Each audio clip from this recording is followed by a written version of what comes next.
one day. One day.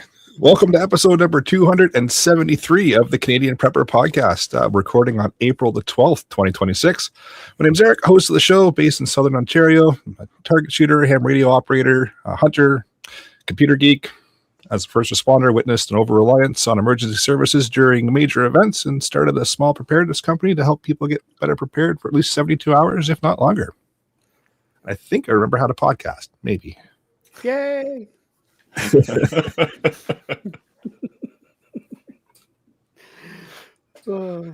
Jeffrey. Jeff doesn't remember. Can't hear Jeff at all. Muted. Apparently, I'm not the only one with technical issues tonight. Nope. No, we can't hear Jeff at all. We'll move to Brad and let Jeff kind of try to figure his stuff out. Well, I'm Brad. Is that better? Oh, there you are. Oh, there we go. 5x5. Okay. Go for it. Sorry about that.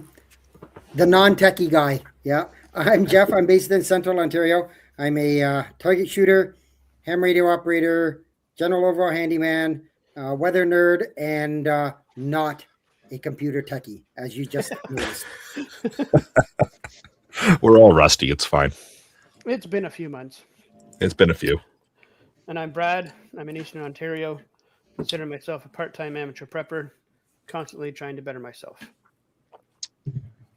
My name's Cher. I'm a tactical beard owner, based t-shirt merchant, and apparently also affiliated with Gay Sparkly Cups now.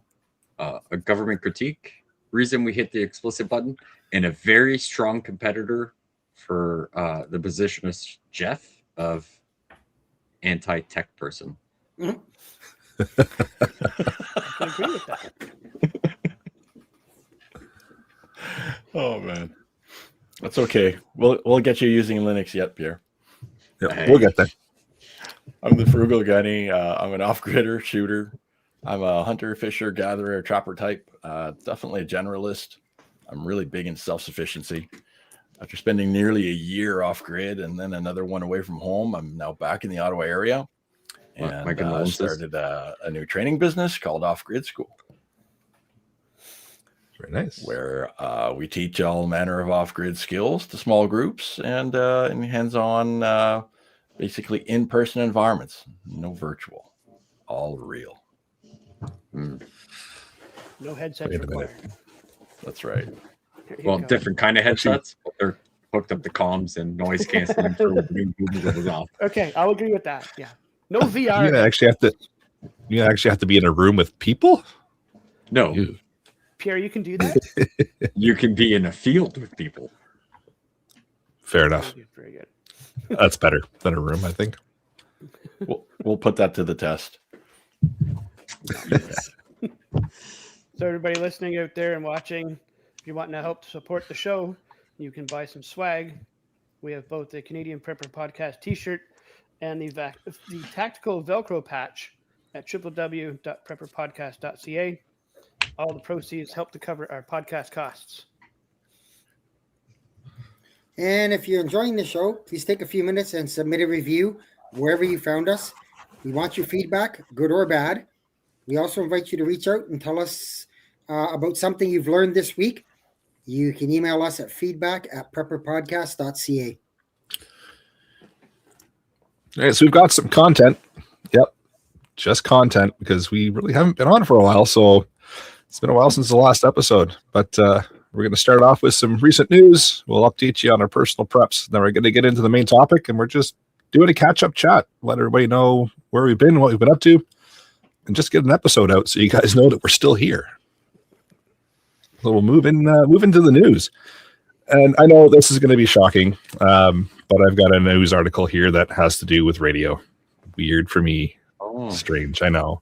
But if you hadn't heard, I know not much has changed. Nope, still a radio nerd. But weather radio service in Canada was shut down at the end of March, which sucks.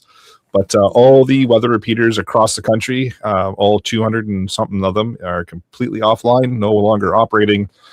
And I'm sad. And so am I. Being the weather nerd, you know, Eric and myself and a group of us, we go out on a fishing weekend up in the middle of nowhere. There's no cell service. So the weather radio was our only way to find out what was going on for weather out in that area. Now we're up the creek. I think it's stupid and ridiculous. Government's got millions of dollars to spend. Actually, I'll just shut my mouth right there because I'm just going to say something really bad. So we'll just leave it at that. I was like, we're going to go down a rabbit hole that I'm well versed in. Let's do it. Way more than you. Push a button. You are going to be at my trial one day. Probably. But there will be a petition at some point going forward to have it renewed or put back on the air. Actually, if that happens, we'll let you guys know. Is it going now? It is actually already there. I believe Perfect. I put a link to it on Discord. Yes, you did. Fantastic. I will find it. There is a government e-petition. It came up about a week and a half ago. I'll see if I can find it and I'll plop it into the show notes. Awesome. Yeah. It's a big loss. Yeah. Which won't affect most people, which is the unfortunate part. So most people live in Toronto, work in Toronto, vacation in Toronto. They will never think of the benefits of this program that used to be around there or was beneficial for you guys. Go travel far away for time away from everything. That I think that it's lost on a lot of people that it's not a thing that is necessary. It's necessary, but for a small part. And the fact that it's being disbanded because we don't have the tax money for it, but we do for many other things that we would all disagree with is definitely a thing. So the fallback is you can just use your cell phone and the internet, which again that works in suburban areas and such, but as soon as you get in the northern areas it doesn't work nearly as well, and that's where you have those repeaters going. But I just dumped the link in the show notes there, Eric, if you want to post it perfect. On the chat. I can get it up in the for chat. For some reason I tried and it won't work. Awesome. So, It's my opinion that politicians only care about vote-rich areas. yes. Well, we're not going to get into That's weird.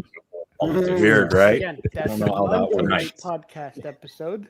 Yeah, that's y'all ain't ready for my ideas. But I might be on the wrong podcast here. Yeah. That's Monday. Yeah. So now a question I put out there is what happens to all the repeaters? So they're going to put them up for sale as is and let like a radio club buy it, or a group or something to be able to purchase it? Were they strictly weather radio repeaters, or were they piggybacking weather radio along with like regular ham repeaters? See, I know technical stuff too. That was very technical. They were most likely housed on multi-use towers, so they've just shut down that portion of the tower. So it'll just be repurposed.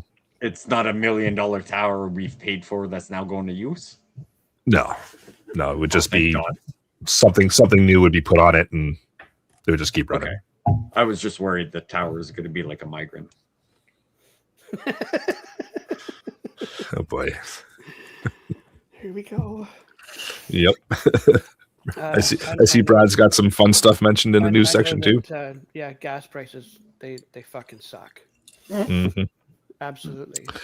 Brad's the reason for the explicit button tonight. Pierre, he beat you to it. Absolutely. With everything I've said, that's what you're going to hit that for? Okay. Like, I'm just saying. I was in Val-des-Monts a couple weeks ago, and that was what I posted on the chat there, 198 something or other. And wild. My sister-in-law in Newfoundland, her parents run a gas station and garage and whatnot. The day before I posted that in our chat, she had asked what the gas prices were here. So I told her they were, around the 198, 190, whatever it was. She told me that gas prices the next day at her garage was going to 206.3 or something like that. Yeah. That was just ridiculous. I was in Montreal, not that whenever that crazy hike went up, and I mean it didn't go much further down or whatever, But like, I got a new work truck. It's diesel. Pulled up to the pump. My gas light's on. I was like, I'm just gonna go where I need to go, do what I got to do, and then $2.47.9, $2.48 a liter for diesel. And then I have a few people I talked to that's in the US, and they're like, oh, well, is that a lot? So I was like, okay, well, what's, a liter of gas is 3.8 liters of gas is For a gallon, right? And I'm like, yeah, I'm paying like $11.60 a gallon for diesel. And it blew them away. And I was just like, yeah, Quebec always ends up being more expensive for stuff or whatever. But I was just like, $200 and 120-liter tank gave me 3/4 of a tank. I'm like, Well, I had to fill up my truck the other day. Now, mind you, it was like empty. I was waiting to try and hope the prices will go down a little bit. Yeah. So just filling my truck was $198. Yeah. And goddamn. what's your truck? Your truck's not that crazy big. Oh, it is. It's a full size Tundra with the 5.8 or the 5.7 gas. So it's a great truck, and I needed it for pulling my firewood trailer and all that stuff. Yeah, it's great, but it won't pass a gas station. 120 liter. 130 actually. Yeah, close enough. Yeah. I mean, I put like 118 liters in it, and it was like I said, $198. Yeah, and it's just so they don't want to restrict our movement per se. They just want to make it unaffordable for us to go anywhere to visit each other and be more efficient. Staycations, here we come. Mm-hmm. Yay. So before I move on to mine quick, somebody did ask in the chat, did they give her an actual reason for shutting down the weather radio? Not that I heard.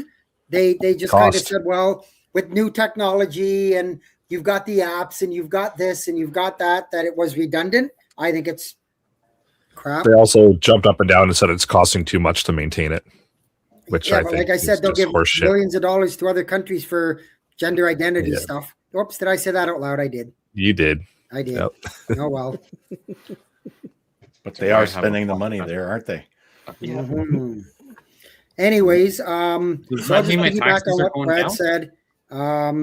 Obviously, the conflict that's going on in the Middle East that we're not really going to talk about too much because we're not that political, is obviously causing these outrageous prices for everything. I mean, food's going up, fuel's going up. Ireland just had some pretty massive protests over this. And they, at one point, they tried to bring in the military, and what I was told at least, or heard the rumblings that a bunch of the military people said, we're not turning on our own people for this. Like, this is ridiculous. And anyways, long story short is the government caved a little bit. Unlike Canada, when we had the trucker protest, the government wouldn't budge an inch. They agreed to reduce the tax on their fuel by 10 cents a liter and to do a couple other things. And the other people kind of said, okay, for now we'll let it, we'll kind of back off. Which all ends up costing taxpayer money. So did you really save? Yeah. Yep. I don't have an economics degree, so what do I know? Let's carry on. Well said. Frugal. Oh, so a little piece of news. So for all of you Canadian gun owners out there, I know it's a pretty dark times these days, but we have some recent good news, maybe, on the news front. The CCFR has announced that the Supreme Court of Canada is going to be granting leave to hear their appeal. And this is about the use of an OIC in 2020 to prohibit more than 2,500 types of firearms without, of course, any kind of normal due process. And so we've been battling this for quite a while now. Pretty much a lot of us out there have seen things that we own be declared prohibited. I personally take issue with having been made criminal overnight with the fell swoop of a memo written by some probably What did they call them back in the day? Alan Fotheringham called them incompetent. The boys with the short pants, I believe, is what they called the folks working at PMO. Gays? They called them the boys in the short pants. And that was the folks who actually really run government. So that's where that OIC came from. And the CCFR has been wanting to battle that, I think, quite a bit. And so the fact that it's going to the Supreme Court is kind of good news for us. Yeah, absolutely. It's fantastic that they actually picked it up. Yeah, That's a big deal. I'm going to be sort of the devil's advocate on that now. Unfortunately, don't get me wrong. I'm 100%. It should be gone. Whatever. Yeah. My concern now is it appears that through somewhat nefarious terms, the Liberals are going to end up with a majority. And I feel if the court squashes it, they're just going to use their majority and they'll ram it through the House as a regular bill, and then they'll just ram it through, and we're going to be stuck with it anyways. I hate to say that. I hate that's going to happen, but I'm thinking that's in a non-gun related way. I'll ram something to them. At this point, I have to agree with Jeff. It's most likely the way things are going now that they are going to get their manufactured majority. That being that, I know that the CCFR is going to be really buoyed and really boosted by the fact that we're going to the Supreme Court because we knew that in the federal court things were going to end up the way they did. That was not a huge surprise. Yeah. But the fact that the Supreme Court is going to take it up kind of is. One, if one is conspiracy inclined, one might say that, well, the Supreme Court's very liberal leaning heavy, and so we can kind of expect it to be quashed up there. But at least the legal questions will be heard and deliberated on. I know that the judges have been activists of late, so I don't know how well this is going to turn out for us gun owners in the end. But I like many others have been holding on. And if there's any, I know you don't think the Supreme Court will rule, and I'm kind of thinking the same way, but I didn't think there was a snowball's chance that they would quash the Emergencies Act, and they did. And you know what? There's that. Very good point. Yep. There's that to at least keep us a little bit of sliver of a hope, right? Okay. So I have a question. I'm hoping you guys understand, or someone in the chat, someone. So let's just say Supreme Court wants to hear it. They're going to pass it through law.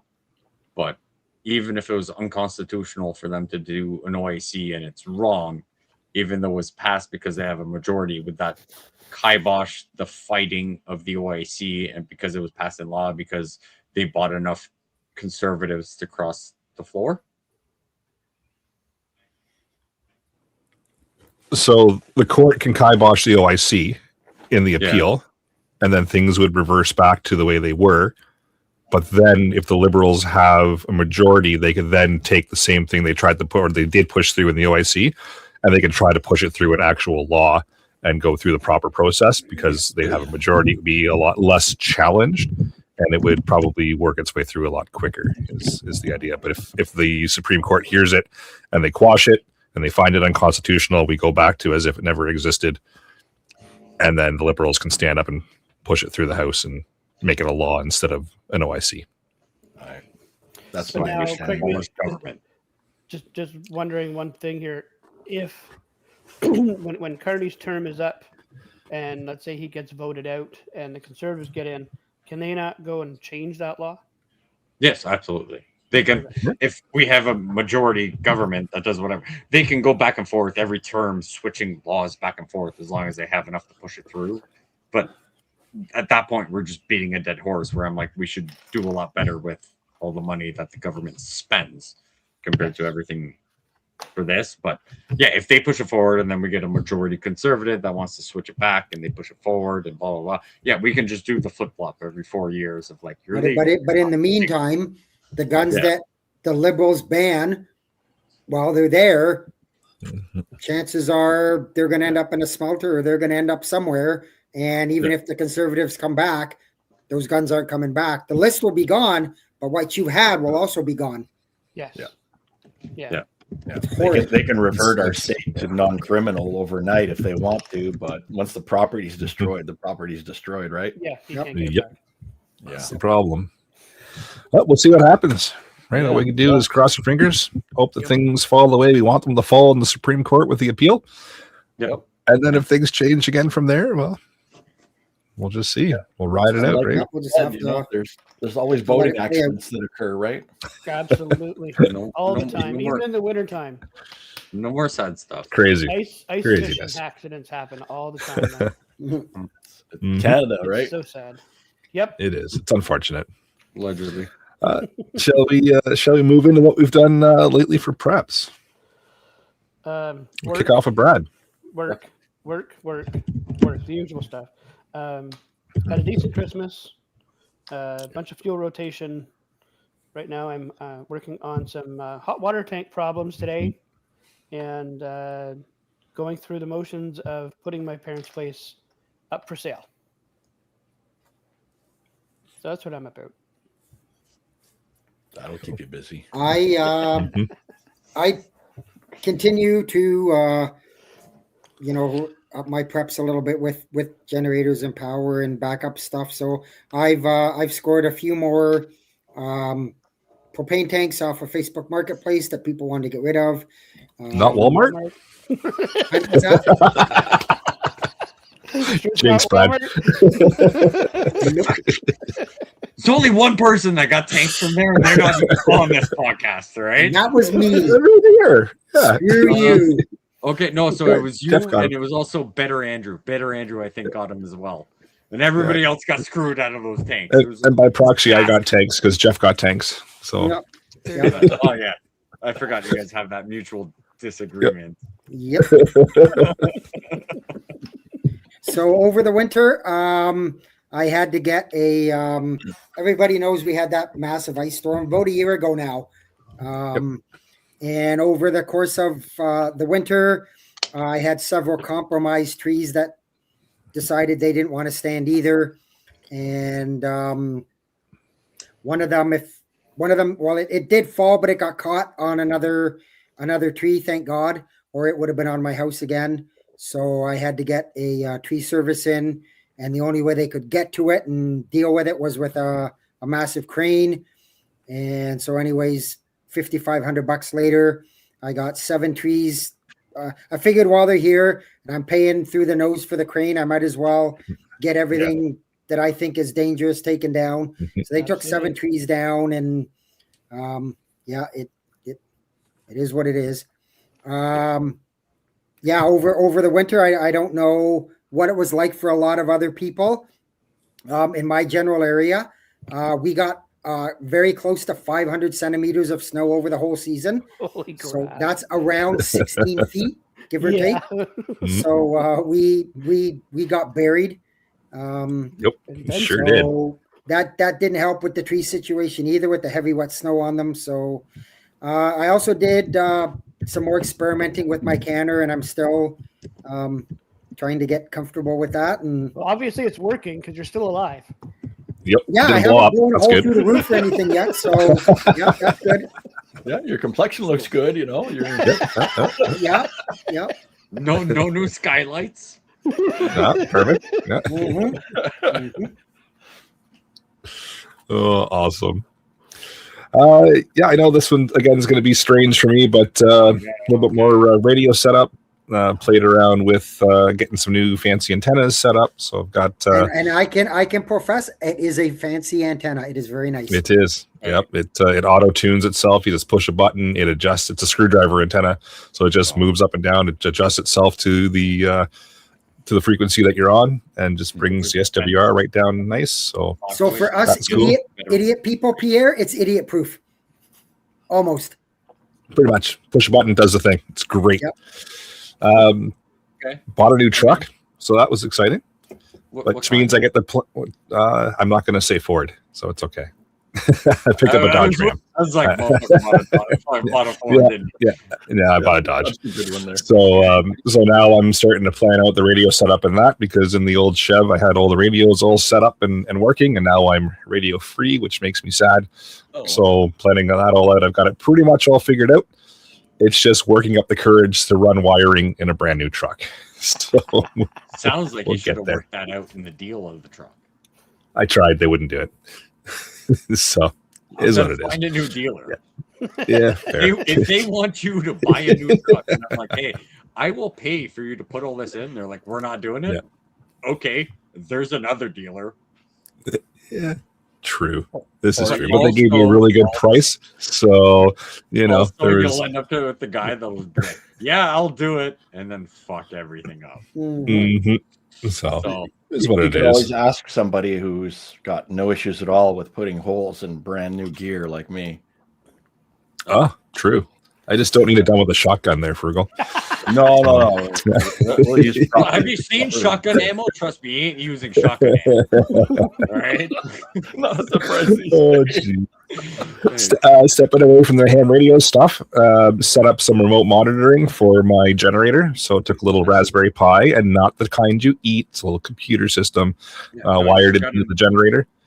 So now I've got remote monitoring, which is kind of nice, because the old the generator I do have didn't have any kind of connectivity with it, which is a bonus. It's good but bad, right? So I added a little bit of tech to it, and now I can monitor its entire status from anywhere in the world, which is kind of fun. Does it make the exhaust smell more appealing? Is that Of course. raspberry? Of course. It does. Okay. Yeah, it smells wonderful. Now, very fruity. It's great. Added to my propane tanks and gas stock up, but did not get the propane tanks at Walmart.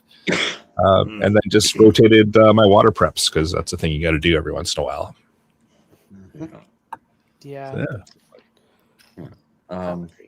So I did a lot less tech savvy stuff. Doesn't mean It's I weird didn't for do you. anything. Food rotation, fuel rotation, generator up and running. Still need to do a few things to the generator, but was waiting for a little bit less soggy ground to do stuff. So, the oil change, maintenance. Battery seems a little low, so I probably got to buy a new battery. Fuel rotation, because, it's been how many months, and want to stay on top of that. With everything that is happening in the world right now, kind of did a little bit of a deep dive of what can I do better to be better prepared, other than just listening to half the stuff we recommend on this podcast. But supplies, personal preparedness stuff, first aid stuff, stuff to prevent me from not being here anymore, and all that stuff. And reached out to a few people, Frugal, Brad, Darius was very helpful, where I was just like, hey, I'd like secure comms. Is there such a thing as secure comms? Like, you can't hack my stuff without being Eric. And Define secure. yeah, yes, that's the thing. And I was like, and I'm like, perfect. Tell me what to buy. Someone else figure it out. So that's been a process. That's definitely not secure. Yeah. Well, depends who you ask. But is there a way of doing that compared to just, your both hangs and regular things and that? Is there a way to, then there's this mesh thing. Still haven't figured it out. That's a thing. And It's definitely a thing. So, yeah. How secure? I don't know. Someone said it was better than my opinion, which was, I'll yell at you. So we're going down that rabbit hole, and then also making an effort. I've reached out to Frugal and Brad as well, of just being like, hey, I wouldn't mind taking like a weekend of take some stuff and let's take the camper, go somewhere we can be safe at night, but let's go put ourselves in the wood and let's go test out how do the comms work for something. How does evading something, using something for concealment, and all that stuff. Just out of a prepper testing their gear. I have never heard of that. This is weird. I don't agree. So we're gonna practice on our yelling when we open up the Velcro patch on everything they hand you. But yeah, just I want to be more prepared. We all talk about stuff. You can have all the guns and ammo and all the gear you want. If you don't know how to use it, you don't know how it works or whatever. So we want to make a conscious effort. Well, as that's a what I got family you to for. try. Yeah, I still don't know some stuff without whiskey. So Serious I question about this stocked up. trip. Yeah. State dependent learning. How many I can like- openers are you bringing? And there's a All of comment them. in the live chat. Here. Brad's I don't coming. know- Does it matter? I don't know why I can't highlight him, but basically he says with a long winter, working on mental preparedness. Absolutely. 100%. It was a freaking Mhm. long. I mean, we had snow well before Christmas, and I still have a little bit Didn't of snow stop. on my front Yep. lawn. So it has been a long, dark Yes. winter. So absolutely, mental preparedness is. I know that's a big thing for Gunny, and he's a big guy on the Mhm. mental preparedness thing, and Huge. yeah, that's Yeah. So 100%. no. I mean, if I want to go test stuff out and get more comfortable with stuff, I'm not going to do it when it's -40. I'll go do it when it's like a little nicer, and then work towards getting into those crappier situations, because when that time is needed, it's not weather dependent. But yeah, I just want to make a bit more of a conscious effort of being a little more prepared, being more comfortable with everything, even though I'm comfortable with everything I have.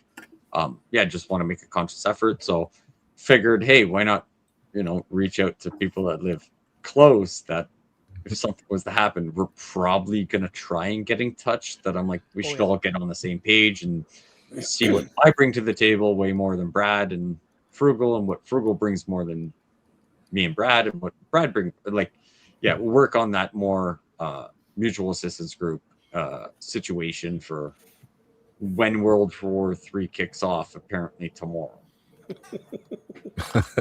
You said when? Okay, so I guess that could be in the past, right? That's true. I'll let- yeah. And then food rotation, cooking stuff, putting food, fridge, freezer, the usuals. Good places for the food to be. Maple buffalo, y'all got a picture of that. Yeah, we did. Frugal wants that recipe. I told Frugal, he's like, I need that recipe. Oh yeah, and I got to see it happen in action. So now I'm Fantastic. in the know. Fantastic. So, yeah. What do you got, Frugal? Oh man, what have I not had in the last while since I've been on? A moment to sleep. I wrote down in my notes. It's been a total life rebuild, man. I'm basically on a new career path. I'm now just doing IT for myself for my little small business. I've chosen to not be an employee anymore in IT for many reasons. I can probably expand on that later if you want, but basically it's all going to be hands-on from here on in. I'm back to the city of Ottawa, so that's a little odd for me because the bush was just beautiful. I spent the last year pretty much getting settled in and readapted to being in the city. And so a big part of that was for me to have a workbench I can use. I'm in a small space now. I don't have as much room as before. So being able to fix things and build things and modify things when I need it, mostly fixing things when I need to, because I hate buying new if I can avoid it. So the workbench is important. Plus, I like to reload. And with everything going on in the last few months, I don't know, the workbench now has an even better reason for being because it's also a reloading bench. So I'll probably do a video on that down the road because it was inspired by the Ultimate Reloader channel and his reloading bench that he did at his off-grid or his remote cabin where he's got his big range. So I was inspired by his build and I made my own, but much cheaper because we don't have as much nice steel things here in Canada as they do. Our friends down south do. So I had to make my own and that was really cool. So I'm probably going to include that in a video down the road. Been doing that, trying to get back into a job where I'm not reliant on computer tech every day. So more in the construction field, more back into the heavy equipment side of things and trucking side of things where I started a long time ago when I was a young lad. In the meantime, I've eliminated all of Windows on all of my devices. How do you see the sun? So I like that. Isn't the window right beside you? I'm pretty sure I see blinds. Yeah. So about about 10 years ago, I changed my policy and I decided that Windows and my data would not coexist anymore. And so the only thing that had Windows on it were gaming systems, because I still game now and then, mostly in the wintertime when opportunity to do stuff outside goes down. And you know what? I didn't want it at all anymore on my system, because if I can't get updates for it, I don't want it. So I decided I was just going to reformat everything and went over to Linux. And so I did that, and that was a ton of fun. So now I'm still on Linux and remaining on it. And now I'm just going to be focusing on building up my little businesses, marketing them, and maybe try to resurrect my dying channel. Man, we need some help on that channel. I'm happy we could help with the crazy green screen prior to the show. That was good. Yes, that was good. We Oscar the Grouch or Aliens. We couldn't decide which one. Yeah. I know. Well, it's been some time since I've logged on, right? I don't even remember how long. It's been a while for all. It's been a while for all of us. So I'm just happy that we could all get this to work, and we were somewhat on time. We were 5 minutes late. Oh, that's So, not too bad. But that's also because Frugal had a crazy alien butt as his screen, and we couldn't see him, so we had to, Yeah, that was the interesting alien with the wait for him. And, yeah, There was a little bit of browser hopping to be done, that's for sure. it's true. It's true. Yeah. But a good prepper has 2 or 3 or 4 browsers on his system at any one time, right? It's all fun and games until you're married. I do. I'm the only one I know who runs 4 browsers. Oh, Denny, you have a lot going on too.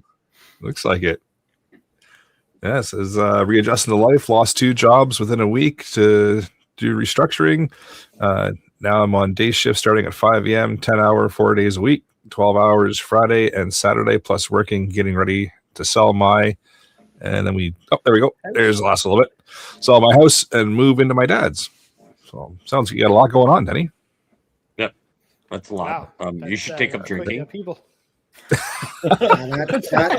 That's pretty rough losing losing like 2 jobs in that amount of time. I mean, with especially with the cost of everything nowadays, like losing a job is bad news. Yep. Like I have a job and I'm applying for jobs, and I think I've sent about a fucking 100 applications out. I think I've gotten feedback from 4. 2 of them were good, but positions were canceled and this, that. And I'm just like, do I even bother looking? Like at this point, like it's a very hard market out there. So even though I said take up drinking, I did say that as a joke. Like happy there's something coming up. It's not hard. Happy it looks like you're getting on your feet and everything's going. And it's I don't wish that upon many people nowadays. No, that's rough. Yeah. Denny, I've been restructured twice now, so I know what that feels like. And you know what? I don't know if this can inspire you, but I sat inside of me for the first couple of days thinking, okay, I got to figure this out.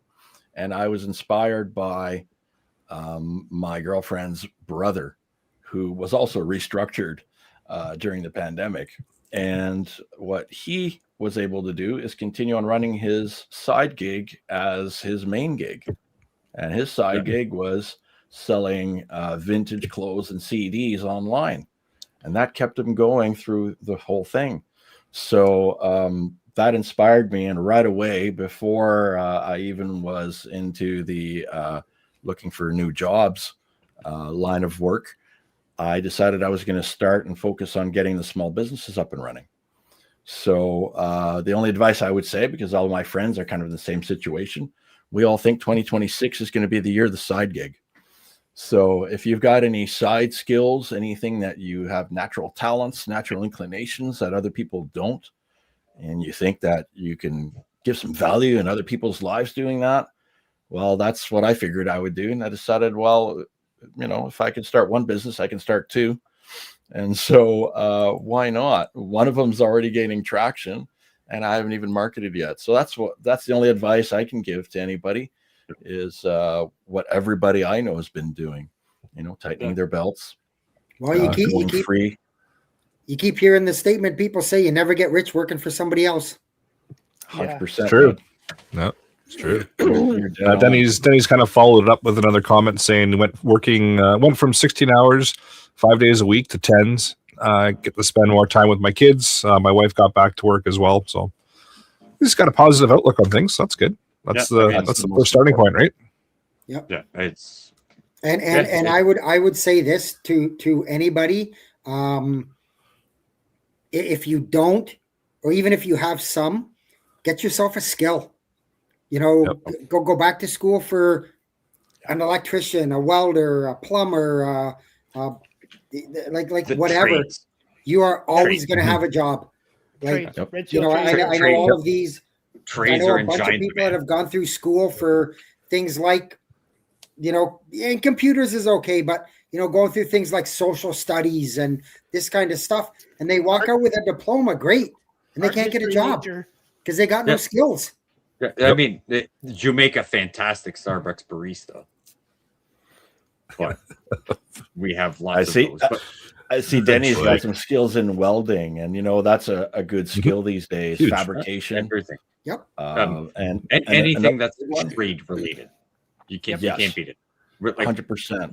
You look at 90% of people that build houses, they're all way up there. They're going to be quitting it in a few years. I was part of the generation that go to university. A trade is below you, right?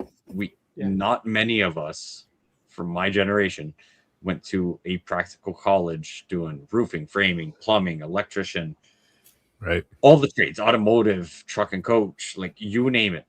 It was not a thing. And now we've gotten so far from it that we have really young people that don't know what to do, and really old people that should just get out of there for their own good health. So no, for their own health, right? They can't do what they used to do, 10 years ago.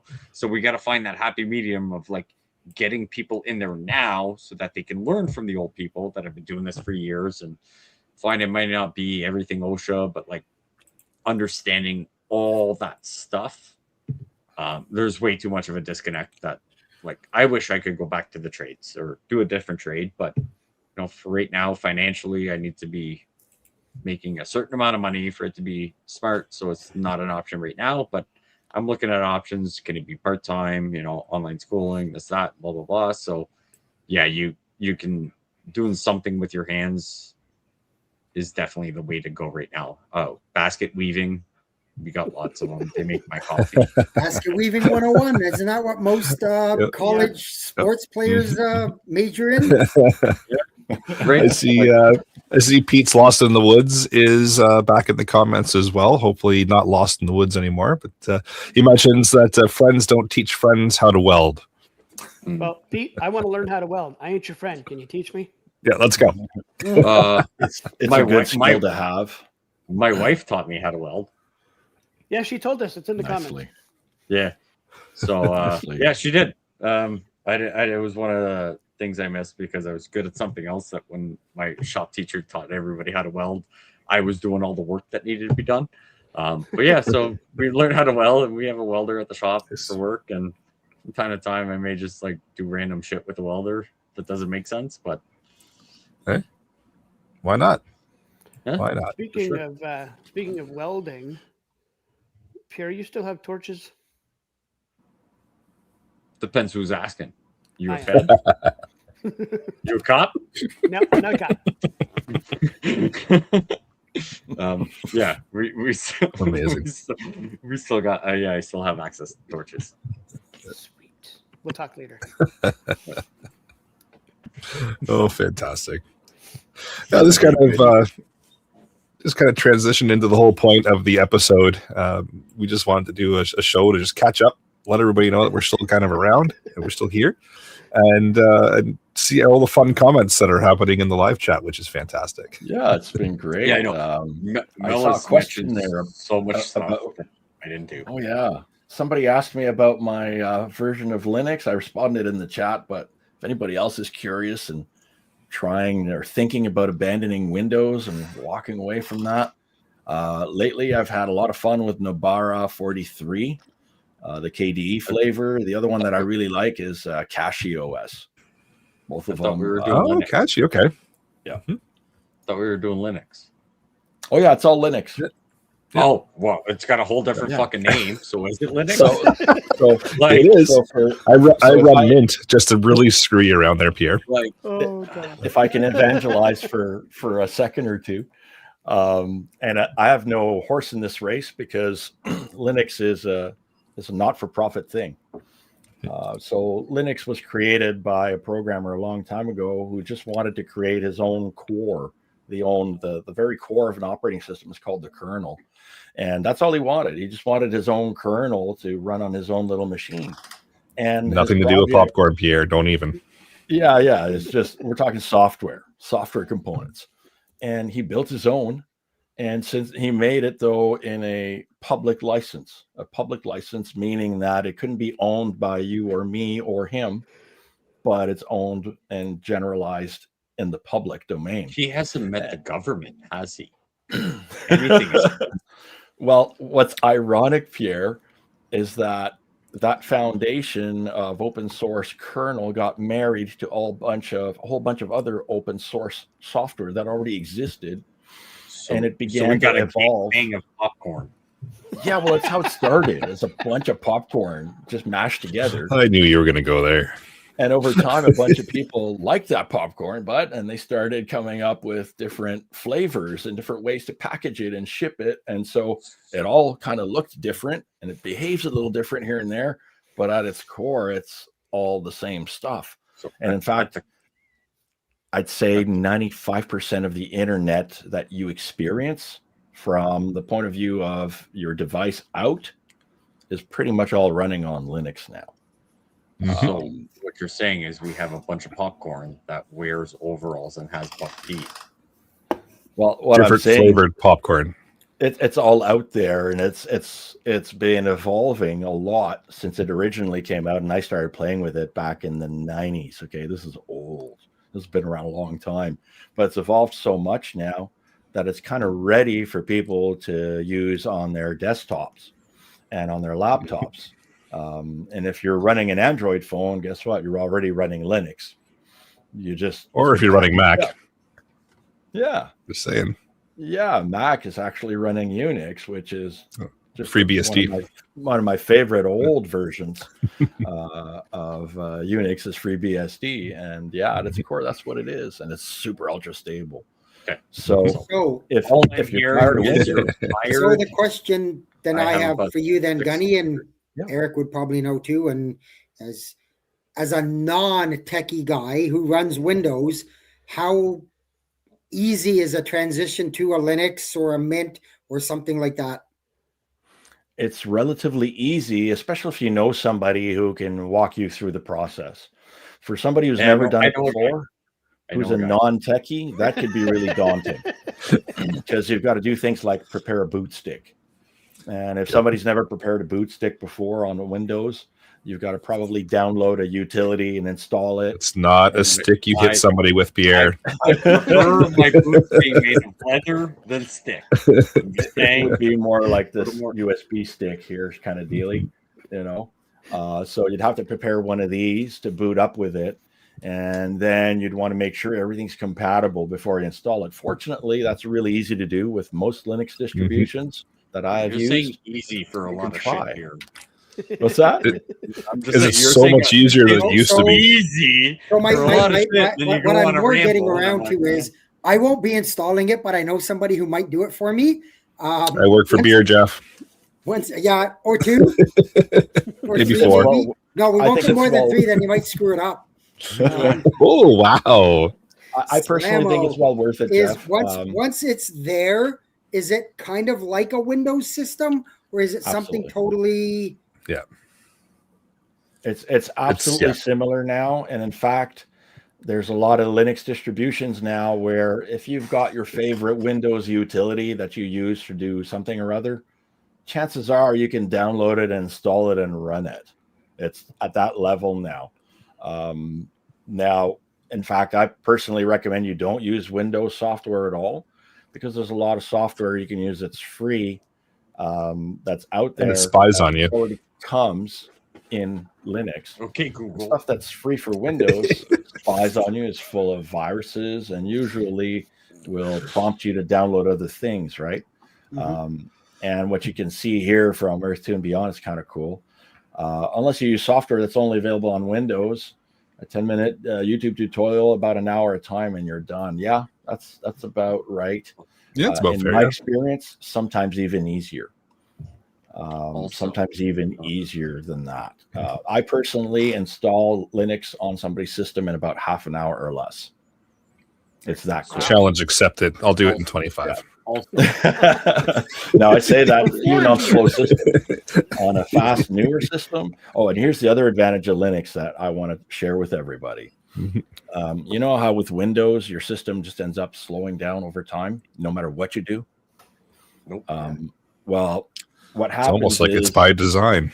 yeah, you would think that. Well, what happens is that over time the code base grows, the amount of patches that get installed grow. The software evolves to use new features in CPUs. And what ends up happening is everything starts to bog down. And the first natural inclination you're going to have when your machine starts to bog down is you're going to think, well, that's normal, and I need a new system. And so you're going to think, I'm going to go and buy a new computer, right? Well, about 3/4 of the time, the same computer will continue to run perfectly, beautifully, even twice as fast as Windows if you install Linux on it. So you're able to extend the life of the existing hardware you already paid for. You've already got it in your possession. It's already broken in. We know it works. So now you've got the opportunity to give that same machine a second life because you can continue to use it. I got a great question here, a great comment about the landscape of dominant operating systems. So dominance, we can probably talk about percentage, right?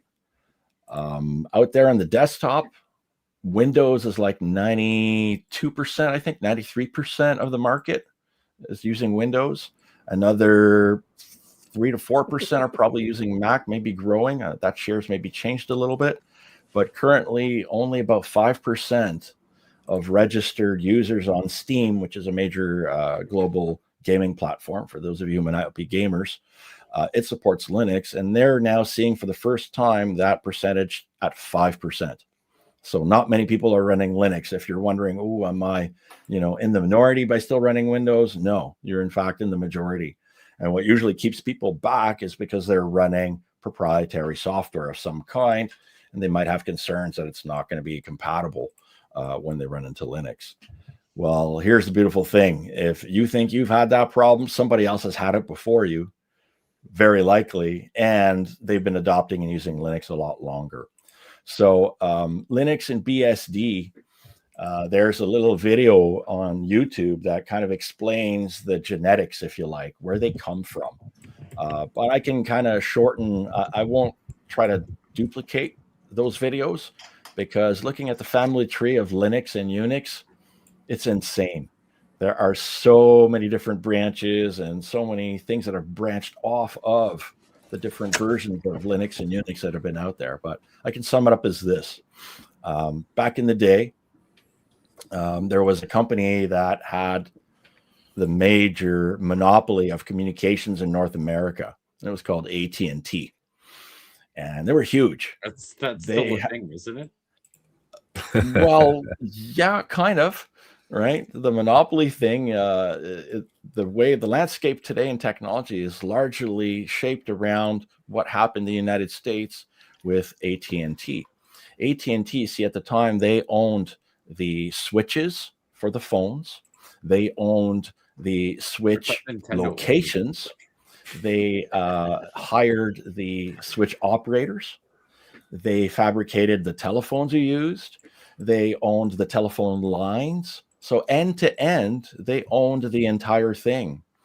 And over time, I guess they had too much control of the market, and that generated a lot of complaints.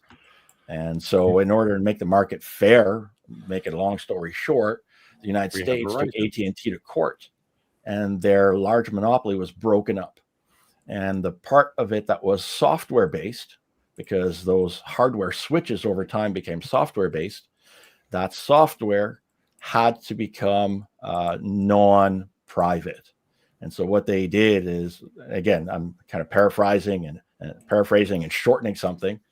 And very quickly, that code became public and it went to the University of California, Berkeley.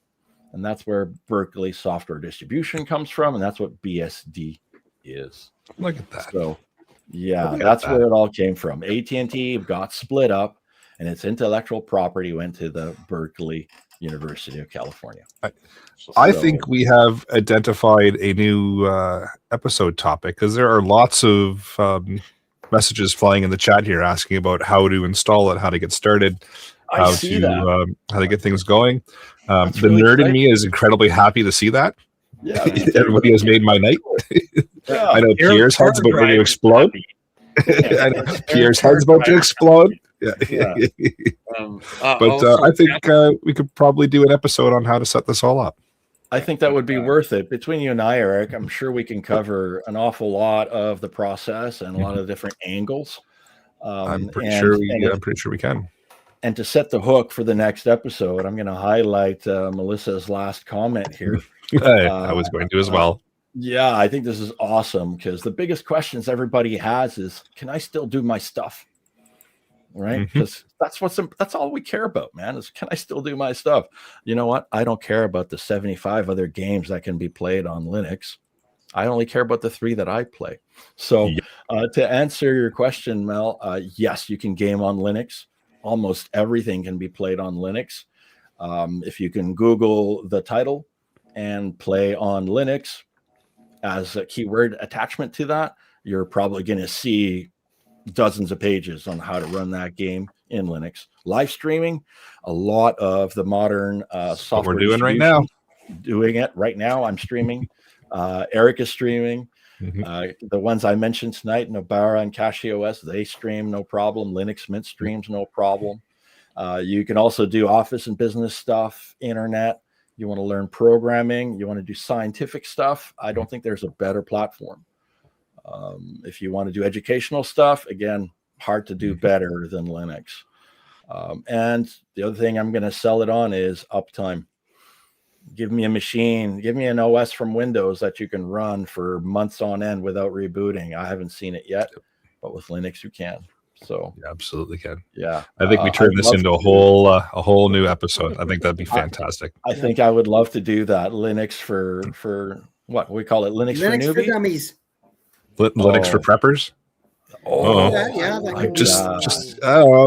I like just being a prepper show. Yeah. That kind of makes sense. Yeah, I'm with you there. Okay. If you need Eric to come over, I'll save you money on beer. Mel had mentioned in there that he'll probably do it for some maple buffalo dip. It's true. It's very true. It's very true. Way less intoxicated. He may need a small nap depending how much of that cheese goodness he eats. It's but way true. less intoxicated, it probably won't get fucked up. Reach out. It's true. We'll give you the lowdown on it. Fantastic. I do have some homework for people though. If you're interested in potentially checking out Linux, start looking into something called updating your BIOS. And if that sounds like a foreign language to you, talk to your friendly techie. Right, they'll be glad to help you do it. Prior to going live about BIOS updates. All right, there you and I will be talking, guaranteed. Bro, like you're gonna be a headache on math and everything on a Sunday. I'm just cognizant of the time, and I think we should move along into Jeff's weather update. But it has been great to just be able to catch up with everybody and make sure everybody sees that we are still around and still able to live stream, and the podcast is still a thing, even though we had a little bit of a hiatus. And I still don't know shit about fucking technology. Nothing changed. No worries. Nope. Yeah, so I'll keep it really brief for the weather blurb. We're at the start of a multi-day severe weather event that's basically going to run through the central U.S. all the way up to the Canadian border, places like Texas, Oklahoma, Kansas, even up into Iowa and the Ohio Valley. Tuesday, I think, is going to be the big day. There's lots of weather techie, which funny, that's the only tech I know. Things like CAPE, and things like that, and the thermogenics of storms and that is really high on Tuesday. So I think Tuesday's a day that we could see a tornado outbreak. I hope not. Obviously, I in those kind of things, I always hope I'm wrong, but pay attention to the Discord. I post a lot of stuff in the general weather tab when it looks like things are going bad. So if you're not on Discord, get on there, and I do my updates under the general weather tab. Fantastic.